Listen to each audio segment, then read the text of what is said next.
السلام علیکم ورحمۃ اللہ وبرکاتہ۔ معزز سامعین کرام، امید کروں گا کہ آپ سب حضرات خیر و عافیت سے ہوں گے۔ دوستو، آج میں آپ حضرات کو خواب اور اس کے تعبیر کے متعلق بتا دوں گا کہ خواب میں نمک دیکھنا یہ کس چیز پر دلالت کرتا ہے۔ تو دوستو، اس سے پہلے اگر آپ حضرات نے ابھی تک ہمارے چینل کو سبسکرائب نہیں کیا تو لازمی سبسکرائب کریں اور بیل آئیکن پہ بھی کلک کیجئے تاکہ ہر نئی آنے والی ویڈیو کی اپڈیٹ آپ کو ملتی رہے۔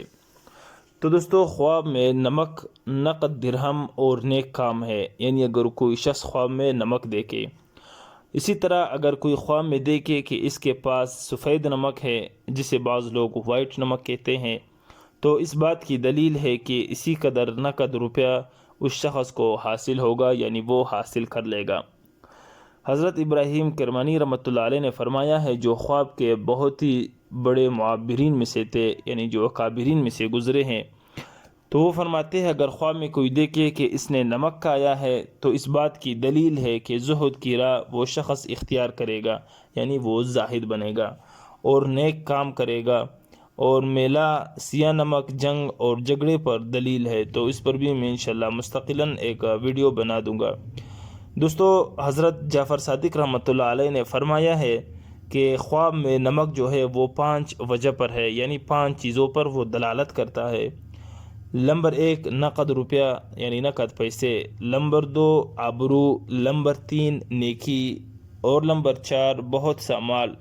نمبر 5 نیک خادم۔ آج کل تو وہ خادم کا زمانہ ہی نہیں رہا، کیونکہ بین الاقوامی سطح پر جو ہے وہ ان کو بند کیا گیا، جو غلام وغیرہ ہوتے ہیں، تو اس سے وہ بھی خادم مراد ہوتے ہیں جس کو جو ہے لوگ وہ نوکری وغیرہ پر رکھ دیتے ہیں۔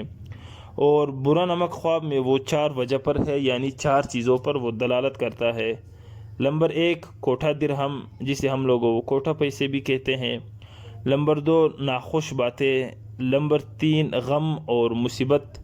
نمبر 4 اس کے برعکس، یعنی خوشی۔ اس چیز پر بھی وہ کبھی کبھار دلالت کرتی ہے، یعنی خواب دیکھنے کے اعتبار سے، اور جس شخص نے خواب دیکھا ہے وہ کس حالت میں ہے، دیندار ہے غیر دیندار ہے۔ تو دوستو، یہ تھا ایک مختصراً ویڈیو کہ خواب میں نمک دیکھنا یہ کس چیز پر دلالت کرتا ہے اور اس کے وہ تعبیرات کیا کیا ہو سکتے ہیں۔ تو دوستو، میں امید کروں گا کہ یہ ویڈیو آپ کو اچھی لگی ہوگی۔ تو دوستو، مزید اسلامی ویڈیو کے لیے آپ حضرات ہمارے ساتھ رہیے۔ تو دوستو، آپ حضرات اگر ابھی تک ہمارے چینل کو سبسکرائب نہیں کیا تو لازمی سبسکرائب کریں اور شیئر بھی کیجئے تاکہ دوسرے مسلمان بھی اس سے استفادہ حاصل کر سکے۔ تو دوستو، آخر میں آپ حضرات ہمیں ضرور اپنی قیمتی رائے سے آگاہ کیجئے گا کہ آپ حضرات ہمارے چینل اور ویڈیو سے مطمئن بھی ہے کہ نہیں۔ والسلام۔